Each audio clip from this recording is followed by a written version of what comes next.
Hello, you wonderful people, and welcome to another episode of Super-Fanta-Fi. This being a show where we talk about TV shows of the supernatural, fantasy, and/or science fictional genre. For today's episode, I'm gonna talk about the latest episode of the Rook. A lot of interesting things went down in this episode, so let's break it down. Well, first and foremost, you had the whole Conrad interrogation, because, they're breaking into Mythony's place. They're like, because everything, when you look at it from the outside perspective, not knowing on the inside of what her situation was, it looks super suspicious. Her connection to the god and all that, all the secret money she has. So it's like, oh, you're being paid all type of thing. It's like, oh, you have all these profiles on your coworkers. It's because you're gathering information for other people. That's what it probably potentially looks like. You're building profiles for other people to look at, or maybe even potentially having profiles so you can sell them later on. That, it looks heavily suspicious. And so Conrad, Mythony ends up telling him, it's like, okay, because he's like, okay, run me from the beginning. It's like, well, if you want me to tell it from the beginning, as far as I know it, you're not going to go that far back. But because my memory got wiped.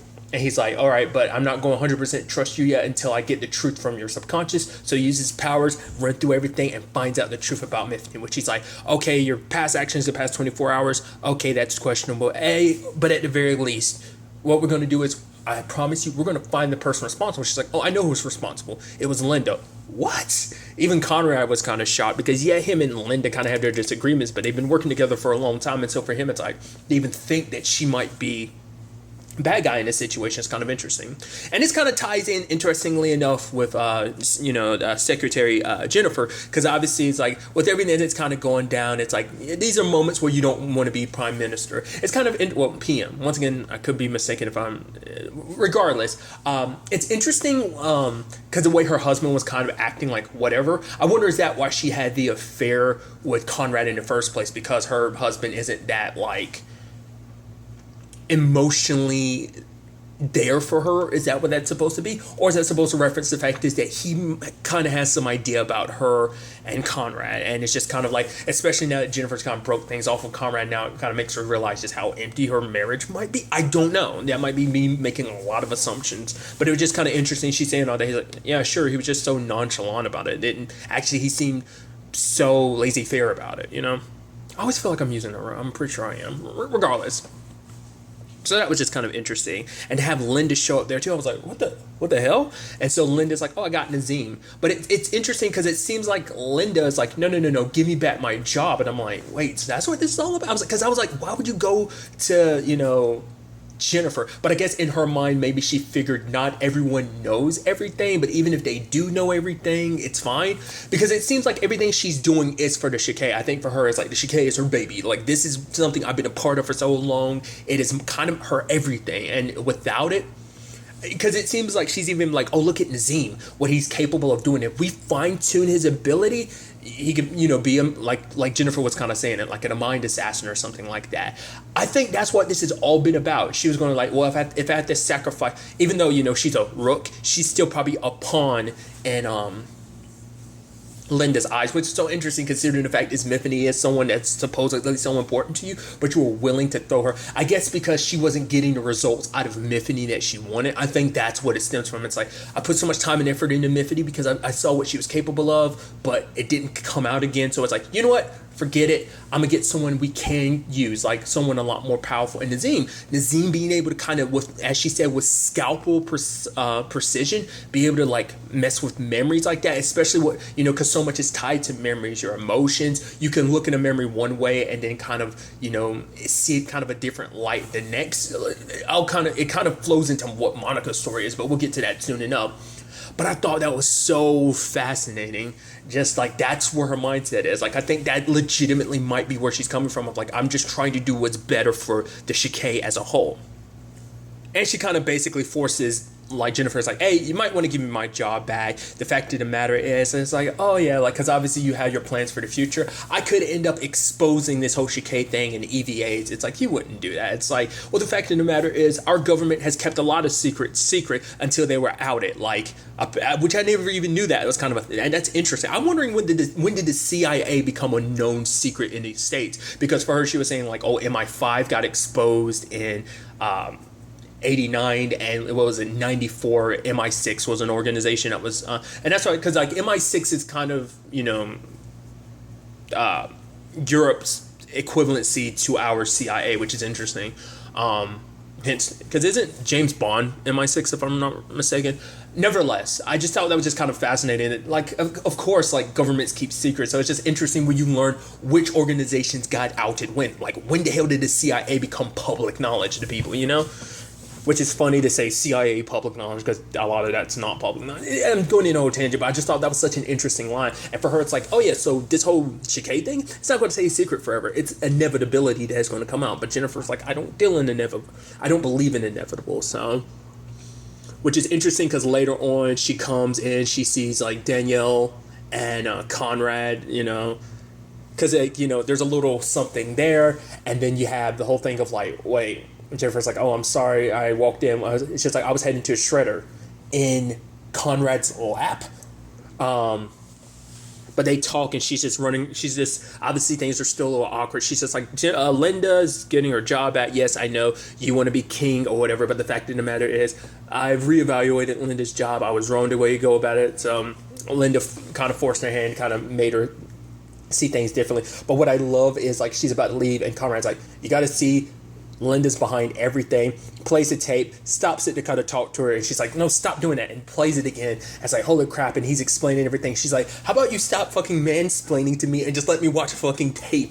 The whole thing, I love that. What's also interesting, I should circle back to kind of like, we didn't get a full explanation of what Linda's powers are necessarily, but we got a little more discussion on it. Essentially, it's equivalency to a sonic boom, basically. Like, I figured it was like a frequency thing, that basically she sends out a wave of sound, and apparently it doesn't just stop at your ears. You literally feel it vibrate through your entire body, apparently, which is kind of interesting. Also, apparently, it takes a lot out of Linda. And it was interesting because Jennifer, the moment she was watching the news and she heard like what was happening, she was like, she knew immediately it was Linda's ability. So I guess it's been a very long time since she's used it, but over the years she's learned a way to kind of make it so it doesn't take out, because that whole thing she was doing, that was her prepping herself to kind of do it. So she doesn't need that to do it, but it helps to kind of alleviate a lot of the like. It's her way of kind of making her body prepare to use her powers. So I just thought that was kind of like fascinating. That, I mean, I'm wondering what it looks like when she doesn't do that. Like, I guess she just gets very exhausted, I guess. That's crazy ability. Extremely powerful, too. As we could see, it had a large range, too. I think that speaks volumes of just how powerful Linda is. But obviously, the truth about Miffany comes out. Obviously, the Gestalt aren't too happy about that. You had Robert definitely being the one that she ends up talking to first, and being, it's a really crazy, thing to kind of have to explain and everything, because for him, it's like, you didn't trust it. She's like, well, I didn't know you. He's like, but the fact of the matter is you trusted Linda. Like, why would you go to her, listen to her above anyone else? It's like, because I didn't know anyone else. She told me not to tell anyone. He's like, you should have listened to your instincts and stuff like that. But for her, it's like, I didn't know you. Like I didn't know what to really trust. He's like, well, you manipulated us to know that we had a thing. It's like, well, that's only because you were so forward about like our relationship. That's the only reason why I knew there was even a thing between us. But for him, he's pissed because it's like, you manipulated us. Because obviously they're taking it personal because they're the ones that's supposed to be so on top of everything. Hence why the whole Monica thing kind of annoyed them too, because Monica was so ahead of them. But it's like, we're the ones who gather information and all that stuff, but then we're so far behind in all of this. That's what kind of upset them. And this situation is literally no different. Because for Miffany, it's like, I've literally, how much I really know about you is what I've learned about in the past 5 days. Like, who we were before, what our relationship was like before, what I know about you before is all gone. I only had these past 5 days to go by. I don't know you at all. And obviously that hurts Robert, but he has to even admit, like, I don't know you. Because obviously she's not the same Miffany that they knew that they had fallen for, because the fact is, and that's the thing, like, it's your memories and experiences that make you who you are. So even though she's being told who she was, this Miffany is a very different person. But also, once again, it's because they're taking it so personal. And I love they go to Ingrid, and I was like, oh, Ingrid must not know. Like, it's like, oh, is it true that Miff got put in custody? Like, I'm sure there's other people at work trying to, figure out what Ingrid knows, because that's, Miffany's closest confidant. And so, what was it? I think it was Teddy and Eliza come and visit, and they're like, okay, so did you know the entire time? I was like, of course she didn't know. And then she's like, well, I knew something. I was like, wait, what? Because for her, it's like, Miffany gave me control to handle a lot of major stuff, which I guess basically it's Ingrid saying Miffany's too much of a control freak to ever let that happen. Give anyone else that much control. So she knew something was up. She didn't know the exact details, but it's like, if you saw there were signs, it's like, what signs? They got upset because they're like, what do you mean? And Ingrid's like, well, it's understandable you guys didn't notice it. I mean, you wouldn't know it unless you really knew her well, which pisses Teddy off, and he walks away. And Ingrid's like, I didn't mean it like, and Eliza walks away because it's saying that they didn't know her at all. I even love it later on, and this is the beauty of the Gestalt. It's like little scenes like this that makes you go, their thing is so crazy because all four of them are near each other, but they're separated in different directions, and they're all like bouncing back and forth, being like, oh, we should hate her. Oh, she lied to us. Oh, the fact of the matter, this and that, and they're all bouncing back and forth between each other. It's like, we should hate her. It's like, no, but you love her. It's like, the fact is, it should have been obvious. Yeah, mind wipe. That should have been so obvious. I love that argument. And because they are of one mind, sure, but they're bouncing back and forth between four. It's such a crazy thing. It's such an interesting aspect to their thing, and I love it. I even love Ingrid walks up. She's like, were you talking to yourself? And all four of them are like, what do you want at the same time? I just thought that was such a neat little thing. And you have but circling back to what everything Monica's going through, because for Monica, that's why I was talking about the beauty of memory. Like memory, you can look at things from a very positive way. Monica remembered the same memory 3 different ways because she looked back on it in a positive light, and that's what time and distance kind of might do, because that's such an interesting thing about memory. It's like a lot of times you can't always tell that you're remembering a memory the exact way that it went down, because you never know. Like time might have caused your emotions at the time, plus how you're feeling and what you're thinking right now. Especially because Bronwyn was kind of like, oh, the fact is Marcus told me about who you were, that essentially you're all okay with the way the system is and stuff like that. Kind of saying that she's a terrible person, and Monica's like, what are you even talking about? That's a lie. But looking back on that memory, it's like, oh, like this whole conversation of like, oh, celebrating her promotion and I love you. She's like all awkward and quiet about, I love you too.